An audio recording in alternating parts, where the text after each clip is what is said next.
वज़ीर सेहत हरीश राव ने कहा कि तिब्बी मैदान में इंतहाई शफाफ तरीके से तकर्रुरात किए जा रहे हैं। उन्होंने नए मुंतखब 1061 असिस्टेंट प्रोफेसर्स को तकर्रुरात के दस्तावेजात हवाले किए। उन्होंने शिल्पा कला वेदिका में मुनक्किदा इस प्रोग्राम में शिरकत की। तकरीब से खिताब करते हुए उन्होंने कहा कि मेडिकल एजुकेशन के शोबे में ये मुल्क में एक रिकॉर्ड है। उन्होंने कहा कि 80,000 सरकारी मुलाजिमतों को पुर करने का अमल शुरू कर दिया गया है। साथ ही 1331 आयुष कॉन्ट्रैक्ट अमले की खिदमत को बाकायदा बनाया गया। उन्होंने कहा कि तेलंगाना की तश्कील के बाद हुकूमत ने महकमे सेहत में 22,263 अफराद को मुलाजिमत फराहम की। 2 माह में मजीद 9,222 मुलाजिमतों पर तकर्रुरात के लिए नोटिफिकेशन जारी किया जाएगा। डॉक्टरों को चाहिए कि वो माशरे को बेहतर खिदमत फराहम करें। अगले महीने हुकूमत टी डायग्नोस्टिक में 134 किस्म के तिब्बी मायनों की सहूलत फराहम करेगी। फिलहाल सिर्फ 54 मायनों की सहूलत दस्तियाब है।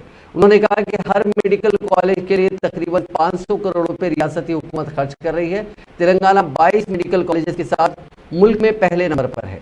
हरीश राव ने कहा कि तमाम नए डॉक्टर्स डीएमई के तहत काम करेंगे। रियासती हुकूमत हर जिले में एक मेडिकल कॉलेज कायम कर रही है। मुतल्लिका कॉलेजों में तुलबा को मियारी तालीम फराहम करने के लिए शोबा तिब ने प्रोफेसर्स, एसोसिएट और असिस्टेंट प्रोफेसर्स के तबादले शुरू कर दिए हैं। ఇంత వేగంగా ఇన్ని ఉద్యోగాలు ఒక్కసారి ఇవ్వడం అనేది మన రాష్ట్రంలో రికార్డ్ అన్నారు. ఎస్, మన రాష్ట్రంలోనే కాదు, నాకు తెలిసి వైద్య విద్యలో మన దేశంలోనే ఇది ఒక రికార్డ్ అని చెప్పి చెప్పుకోక తప్పదు. 1061 మంది టీచింగ్ ఫ్యాకల్టీని, అసిస్టెంట్ ప్రొఫెసర్లను ఒకేసారి వైద్య ఆరోగ్య శాఖలో ఒక రాష్ట్రంలో నియమించడం అనేది ఇది మన దేశంలోనే ప్రథమం అని చెప్పి చెప్పుకోక తప్పదు. This is possible only because of our CM KCR and because of our achievement of Telangana statehood.